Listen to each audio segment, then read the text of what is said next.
ان میں اکثریت کی آبادی اس بیماری کو خدا کا عذاب کہتے تھے کیونکہ وہ بیماری کی حیاتیات کو نہیں سمجھتے تھے۔ بہت سے لوگوں کا ماننا تھا کہ کالی موت ایک قسم کی الہی سزا تھی۔ لالچ، توہین رسالت، بدعت، زنا اور دنیا پرستی جیسے خدا کے خلاف گناہوں کا بدلہ ہے۔ اس منطق سے طاعون پر قابو پانے کا واحد طریقہ خدا کی بخشش جیتنا تھا۔ ان میں کچھ پاپولیشن کا خیال یہ تھا کہ یہ بیماری کتوں اور بلیوں سے پھیلتی ہے۔ ایک اندازے کے مطابق 40,000 کتے اور 2 لاکھ بلیاں ماری گئیں۔ اس کے ساتھ یورپ کے ڈاکٹروں کا خیال تھا کہ طاعون مرطوب موسم، بوسیدہ لاشوں اور ناقص صفائی کی وجہ سے پیدا ہونے والے دھوئیں کی ہوا کی وجہ سے پیدا ہوا تھا۔ اس بیماری کا اینٹی سوشل رنگ بھی دیکھا گیا۔ یورپ میں بلیک ڈیتھ کے پھیلنے کے لیے اکثر یہودیوں کو الزام ٹھہرایا جاتا تھا۔ سن 1348 سے 1351 تک ٹولن، بارسلونا، بیسل، فرینکفورٹ اور دیگر جگہوں پر تشدد کی کارروائیاں کی گئی۔ ظلم و ستم کی وجہ سے یہودیوں کی بڑی تعداد پولینڈ اور لتھوانیا کے طرف ہجرت ہوئی۔ طاعون کے دوران یہودیوں کے قتل عام کے بارے میں بہت کم یہودی ذرائع ہیں۔ خیال کیا جاتا ہے کہ بلیک ڈیتھ ایک متعدی بیماری جو بیکٹیریا یرسینیا پیسٹس کی وجہ سے ہوتا ہے۔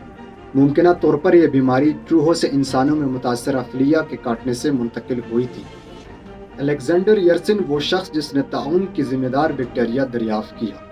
سوئس میں پیدا ہونے والے الیگزینڈر یرسن نے 1885 میں صرف 22 سال کی عمر میں انسٹیٹیوٹ پاسچر میں شمولیت اختیار کی۔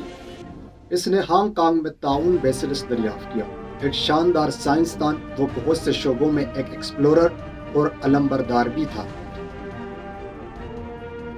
اور لوگ اس عالمی وبا سے خود کو بچانے کے لیے طرح طرح کے ٹوٹکے آزماتے تھے۔ مثال کے طور پر کچھ لوگ گلے میں تعویذ یا ایمیولیٹس یا چارم پہنا کرتے تھے۔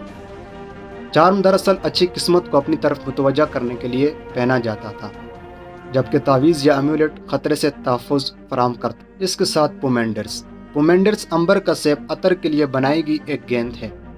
پومینڈرز کو وبائی امراض کے وقت انفیکشن سے تحفظ کے لیے یا محض بدبو کو تبدیل کرنے کے لیے ایک مفید چیز کے طور پر پہنا یا لیا جاتا تھا، اور اس وبا سے بچنے کے لیے کچھ لوگ تمباکو کو سونگھتے اور چباتے تھے۔